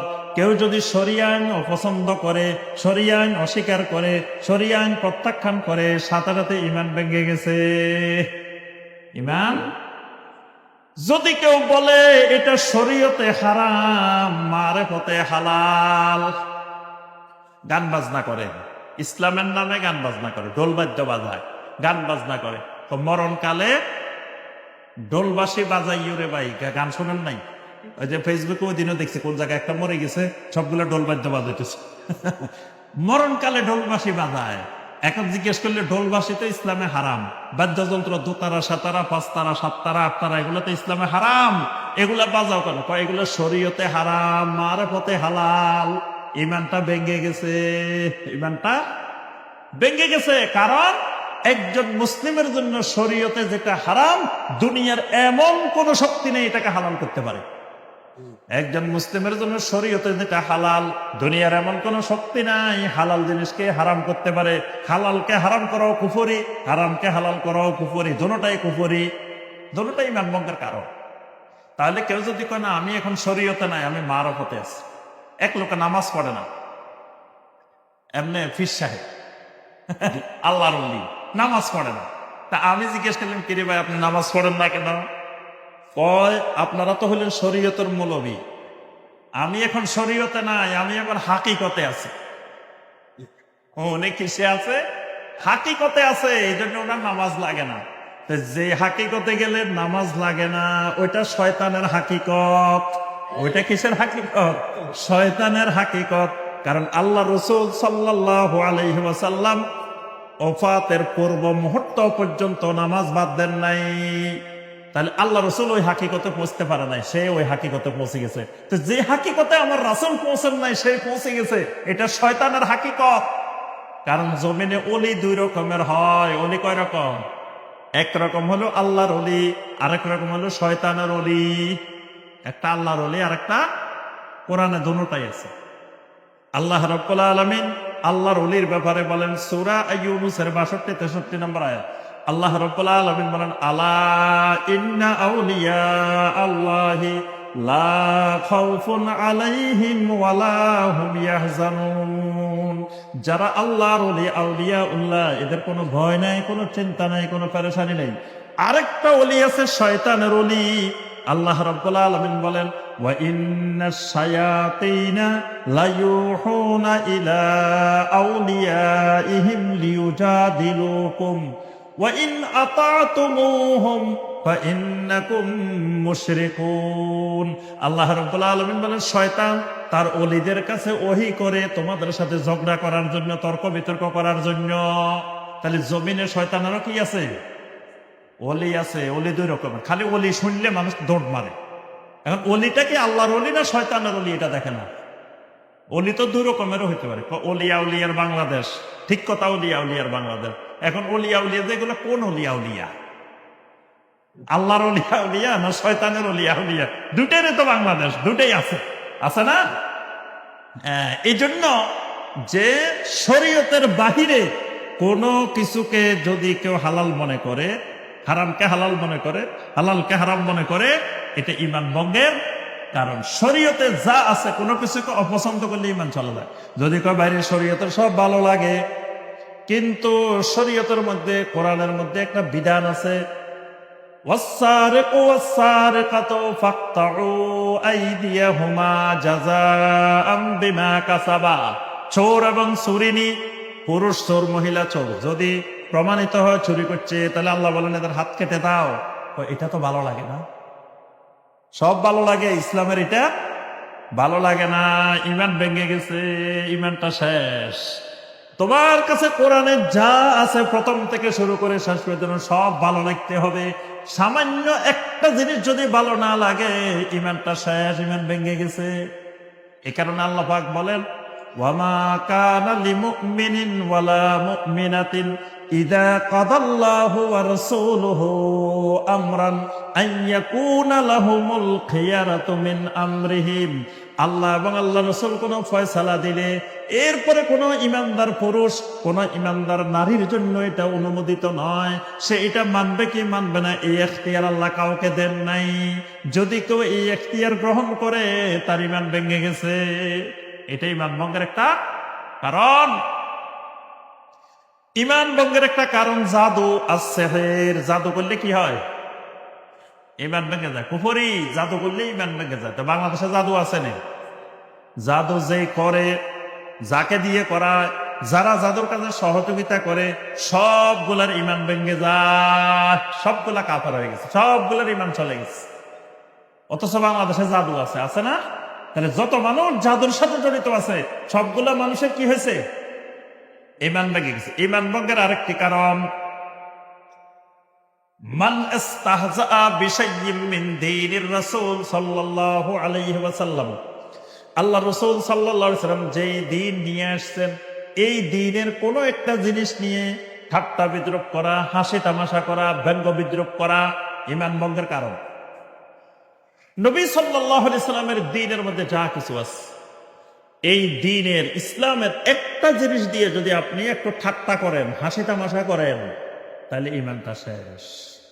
আল্লাহ পাক কোরআনে কারিমে সূরা তাওবার 65-66 নম্বর আয়াতে বলছেন, কুল আবিল্লাহি ওয়া আয়াতিহি ওয়া রাসূলিহি কুনতুম তাস্তাহজিউন লা তা'তাযিরু কাদ কাফারতুম বাদা ঈমানিকুম। আল্লাহ বলেন আল্লাহকে নিয়ে, আল্লাহর আয়াত নিয়ে, আল্লাহর রাসূল নিয়ে ঠাট্টা বিদ্রূপ করবা, লা তাতাদিরু, কোনো ওযর আপত্তি নাই। কাদ কাফারতুম বাদা ঈমানিকুম, ঈমান আনার পরে কাফের হয়ে গেছো, কুফরি, ঈমান শেষ। যদি আপনার কাছে নবী সাল্লাল্লাহু আলাইহি ওয়াসাল্লামের একটা সুন্নাহ, বুকের উপরে হাত বাঁধা, বুকের উপরে হাত বাঁধা কি একটা সুন্নাহ, যদিও সুন্নাহটা নিয়ে কি আছে, একতলাফ আছে। এখন একতলাফ থাকলে কোনো অসুবিধা নেই, কিন্তু আপনার এই অধিকার নাই। একজন মানুষ বুকের উপরে হাত বাঁধছে, আপনি কইলেন যে আম্মাওয়ালা নামাজ পড়ে, লেডিস মার্কা নামাজ পড়ে, এই যে হাত বাঁধাটাকে ঠাট্টা করলেন না, ঠাট্টার কারণে ইমান ভাঙিয়ে গেছে। ইমান ভাঙার জন্য জটিল কঠিন জিনিস লাগে না, এই অল্পের মধ্যে ইমান ভেঙে যাবে। কারণ আপনি ইসলামের একটা বিধান, হাত বাঁধা, বুকের উপর হাত বাঁধা হাদিসে আছে তো, সহিহ হাদিসে আছে তো, আছে না? তো আপনি একটা জিনিস হাদিসে আছে, সহিহ হাদিসে আছে, আপনি এটা নিয়ে ঠাট্টা করলে ইমান ভেঙে যাবে। কারণ আল্লাহ রাসূল সাল্লাল্লাহু আলাইহি ওয়াসাল্লাম এটা জীবনে একবার হইলেও তো করছে। যদি আপনি মনে করেন যে কন্টিনিউ করেন নাই, তো একবার হইলেও তো করছে। তো ওই জিনিসটা নিয়ে আপনি যখন ঠাট্টা করলেন, রাসূলকে আপনি ঠাট্টা করলেন, এ কারণে এটা ইমান ভেঙে যায়। পায়ের সাথে পা লাগানো, এটা নামাজের মধ্যে একটা গুরুত্বপূর্ণ সুন্নাত। এখন আপনি যদি পায়ের সাথে পা লাগানোরে যদি ঠাট্টা বিদ্রুপ করেন, রাফল ইয়াদান নিয়ে যদি ঠাট্টা বিদ্রুপ করেন, আমিন বলা নিয়ে যদি ঠাট্টা বিদ্রুপ করেন, হাসি তামাশা করেন, এটাও ইমান ভঙ্গের কারণ, এটাও ইমান ভঙ্গের। ইসলামের আল্লাহর দ্বীনের কোনো বিষয় নিয়ে আপনার ঠাট্টা বিদ্রুপ, হাসি তামাশা করার অধিকার আল্লাহ পাক কাউকে দেন নাই। যদি সাহাবায়ে কেরামকে নিয়ে আপনি কোনো ঠাট্টা বিদ্রুপ করেন, কোরআন নিয়ে কোনো ঠাট্টা বিদ্রুপ করেন, নবী সাল্লাল্লাহু আলাইহি ওয়াসাল্লামের কোনো হাদিস নিয়ে যদি ঠাট্টা বিদ্রুপ করেন, ঈমান ভেঙে যাবে। ঈমান ভঙ্গের একটা গুরুত্বপূর্ণ কারণ, মান জাআলা বাইনাহু ওয়া বাইনাল্লাহি ওয়াসাইত, কেউ যদি মনে করে আল্লাহরে আমি নিজে নিজে ডাকলে মনে হয় আল্লাহরে পাওয়া যাবে না, আল্লাহর মাঝখানে আর আমার মাঝখানে একজন লোক লাগবে, আল্লাহর মাঝখানে আর আমার মাঝখানে কি একজন মধ্যস্থতাকারী লাগবে। যেমন দুনিয়াতে আপনি এলাকার কোন এমপি সাহেবের কাছে যাইবেন, তা আপনার এলাকার এমপি সাহেব এই এলাকার সব মানুষের চিনে কি? আপনার এলাকার সবারই চিনে? চিনে না। তো এখন এমপি সাহেবের কাছে কোনো কাজের জন্য যাইবেন, তো যাইতে গেলে কি করতে হয়? এলাকায় তার দলের নেতা কর্মী আছে না, তো যাদেরকে উনি চিনে ওদের একজনের নিয়ে তার কাছে যাইতে হয়। গেলে হে যাই বলে যে ভাই এই লোকটা আমাদের লোক, কাজটা করে দেন, তাহলে তাড়াতাড়ি হয়। এখন একজন যদি মনে করে আল্লাহ রাব্বুল আলামিনের কাছেও যদি আমি সরাসরি চলে যাই, আল্লাহ তো মনে হয় আমারে চিনবে না। বাঙালি মনে করে আল্লাহ ওরে চিনে না, আমি যদি সরাসরি আল্লাহর কাছে যাই তা আল্লাহ আমারে চিনবনি।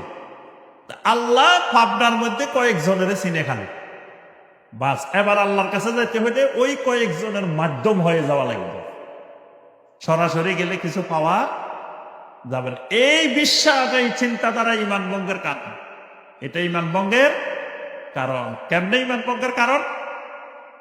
নবী সাল্লাল্লাহু আলাইহি ওয়াসাল্লাম আরবের মুশরিকদেরকে, কাফেরদেরকে জিজ্ঞাসা করলেন, তোমাদের মাবুদ কয়জন?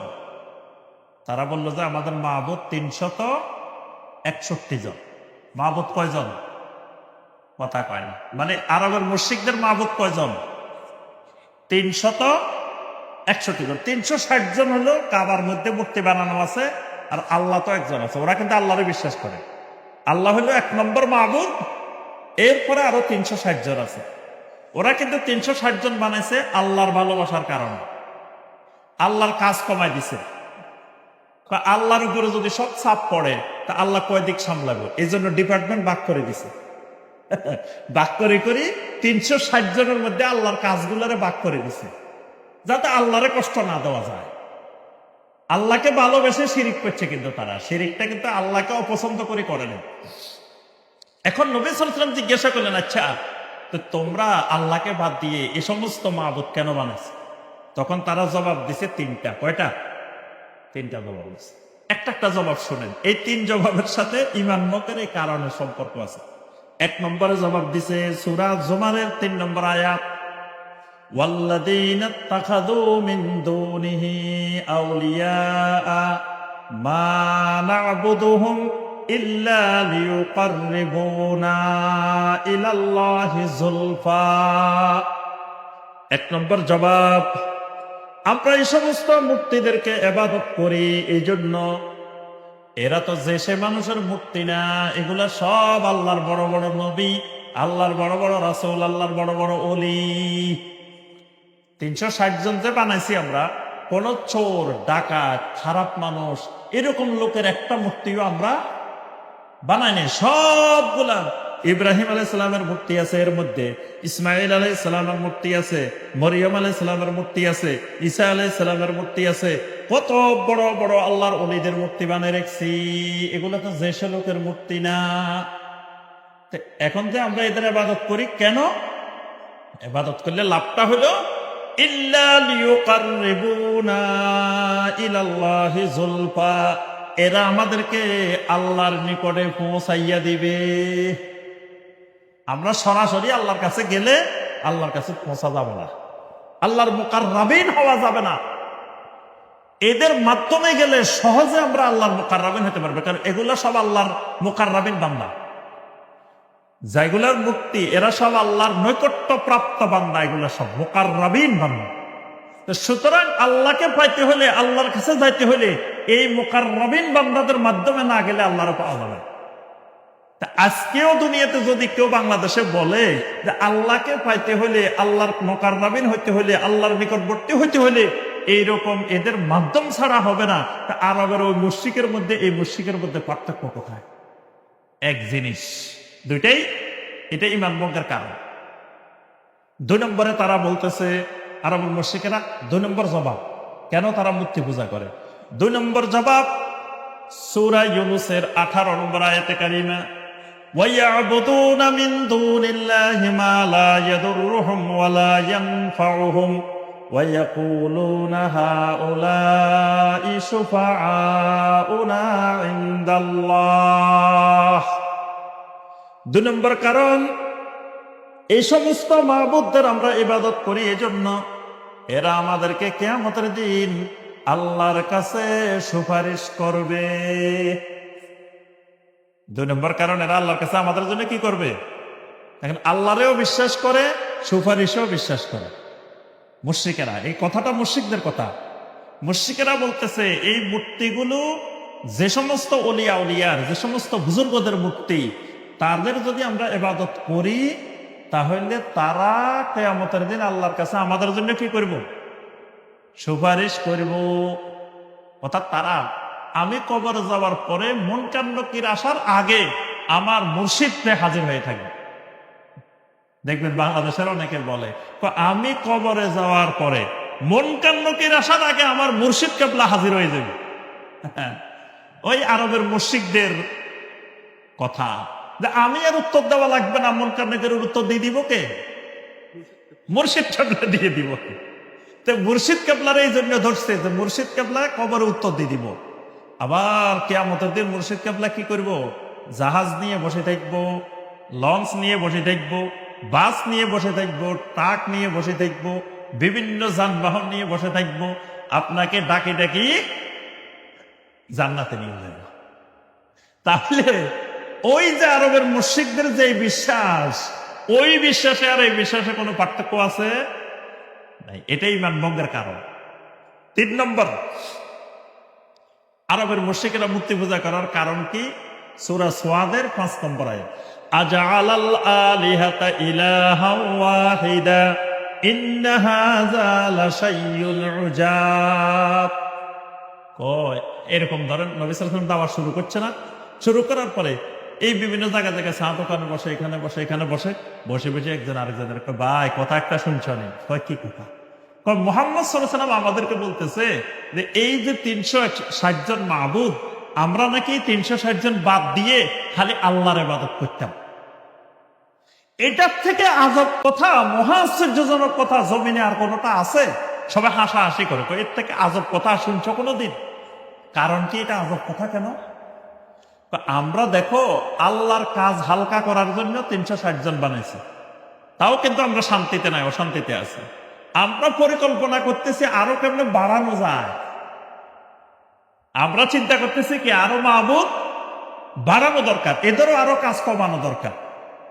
এদের কারো কারো উপরে 2-3টা পড়ে গেছে, অথবা কারো কাছে লোকজন বেশি আসে, হে সামাল দিতে পারে না, আরবের মধ্যে এই 360টার মধ্যে কয়েকটা ছিল এত প্রসিদ্ধ মূর্তি, এদের কাছে প্রতিদিন ছাগল আসতো, প্রতিদিন ওট আসতো, প্রতিদিন হাজার হাজার মানুষ আসতো। এরকম কয়েকটা মূর্তি ছিল। কয়েকটার উপরে এত চাপ পড়ে গেছে, কয় দিক সামলাবে? তাহলে এগুলো আরো বাড়ানো দরকার। এখন মুহাম্মদ সাল্লাল্লাহু আলাইহি ওয়াসাল্লাম এসে বলতেছেন আরো কমানো দরকার। তো যদি কমাই দিই, সব কাজ যদি আল্লাহর উপরে দিই, তাহলে আমাদের কি দশা হবে?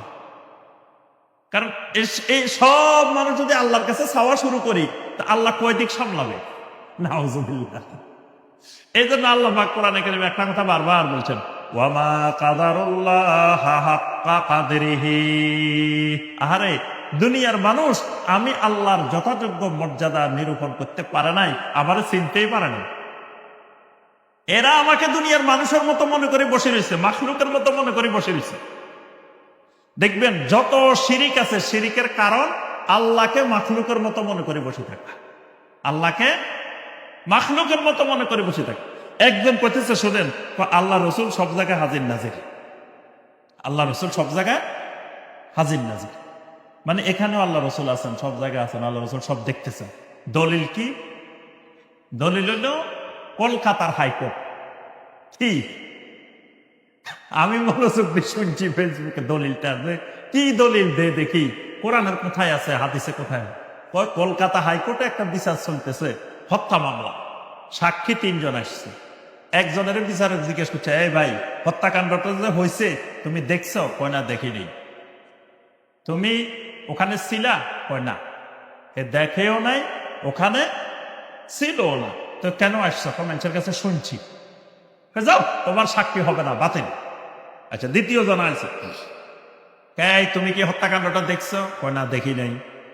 তো তুমি কি হত্যাকাণ্ডের ওখানে ছিলা? কয় হ্যাঁ ছিলাম, তবে দেখি নাই। কয় না, তোমার কাজও হবে না, যাও। আরেকজন আসছে, কয় তুমি কি দেখছো? কয় হ্যাঁ, আমি সহচক্ষে দেখছি, ওখানে ছিলাম। কয় দেখেন, এই যে 3 জন সাক্ষী আসছে কলকাতা হাইকোর্টে, 2 জনের সাক্ষী বাতিল। যিনি ওখানে হাজির ছিল, যিনি সব সরাসরি দেখছেন, তার সাক্ষী গ্রহণযোগ্য হয়েছে। তো আল্লাহ রসুল সাল্লাল্লাহু আলাইহি ওয়াসাল্লাম কিয়ামতের দিন সাক্ষী দিবেন আমাদের জন্য। আল্লাহ রসুল যদি এখানে হাজির না থাকেন, সরাসরি না দেখেন, তো কেমনে সাক্ষী দিবেন? দেখেন দলিলটা দেখেন। তাহলে এই যে শিরিকের কারণটা কি? আল্লাহর কোর্টের কলকাতা হাইকোর্টের সাথে তুলনা করে ফেলছে। হে মনে করছে কিয়ামতের দিন আল্লাহর যে আদালত বসবো, এটা মনে হয় কলকাতার হাইকোর্টের মতো আদালত। এইরকম যত শিরিক আছে, সমস্ত শিরিকের মূল কারণ আল্লাহ রাব্বুল আলামিনকে যখন বান্দা মাখলুকের উপরে কিয়াস করে, মাখলুকের মতো মনে করে বসে থাকে, তখনই শিরিক হয়। তো এখন দুনিয়াতে না আপনার এমপি সাহেবের কাছে যাইতে লোক লাগে, কিন্তু আল্লাহর কাছে যাইতে তো মাঝখান থেকে কেউ লাগে না। আল্লাহরে যখন ডাক দিবেন, আল্লাহ সরাসরি জবাব দেন। সূরা গাফিরের 60 নম্বর আয়াত, ওয়াকালা রাব্বুকুম উদউনি আস্তাজিব লাকুম। আল্লাহ বলেন, বান্দারে যখন তুমি আমারে ডাক দাও, উদউনি, বান্দা যখন তুমি আল্লাহ বলে ডাক দাও, আস্তাজিব লাকুম, সাথে সাথে আমি আল্লাহ ডাক সাড়া দিই। তুমি রাতের 1টা বাজে ডাক দাও, 2টা বাজে ডাক দাও, 3টা বাজে ডাক দাও, লা তাখুযুহু সিনাতুন ওয়ালা নাওম, আমি আল্লাহ তো ঘুমাই না, ঘুমাইতো না, আমি আল্লাহর তন্দ্রাও নাই। তুমি এটা চিন্তা করিও না রাতের 3টা বাজে এখন আল্লাহরে ডিস্টার্ব করা যাবে না, এই চিন্তাও তোমার নাই, কারণ আল্লাহ তো ঘুম নাই, আল্লাহর ঘুমও নাই, তন্দ্রাও নাই। তাহলে তুমি কখন ডাক দিতে চাও? রাতে 3টা না 4টা না 2টা, যখনই ডাক দিবা আল্লাহ বলে, আমি আল্লাহর সাথে সাথে ছাড়া, কারো মাধ্যম লাগে না। তুমি শুধু আমার উদউনি আস্তাজিব লাক, তুমি ডাক দিলেই আমি সাড়া। সুবহানাল্লাহ। আবার এই কথা মনে করিও না, আরে আল্লাহ তো কত দূরে, এত দূরে শুনবো কেমনে রে? হ্যাঁ, এখান থেকে আরশের উপর আল্লাহ শুনবো কেমনে? খাওলা বিনতে সালাবা রাদিয়াল্লাহু তাআলা আনহা নবী সাল্লাল্লাহু আলাইহি ওয়াসাল্লামের কাছে এসে তার স্বামীর জিহারের ব্যাপারে বারবার অভিযোগ করতেছিলেন, ইয়া রাসূলুল্লাহ সাল্লাল্লাহু আলাইহি ওয়াসাল্লাম, আমার স্বামী জিহার করছে, আমার স্বামী বৃদ্ধ মানুষ, উনি যদি এখন চলে যান অনেক কষ্ট পাবে। ইয়া রাসূলুল্লাহ সাল্লাল্লাহু আলাইহি ওয়াসাল্লাম, আপনি এ ব্যাপারে ফয়সালা দেন, আপনি এ ব্যাপারে ফয়সালা দেন। একজন নারী, একজন মহিলা খাওলা বিনতে সালাবা নবী সাল্লাল্লাহু আলাইহি ওয়াসাল্লামের কাছে বারবার এটা অভিযোগ করতেছে।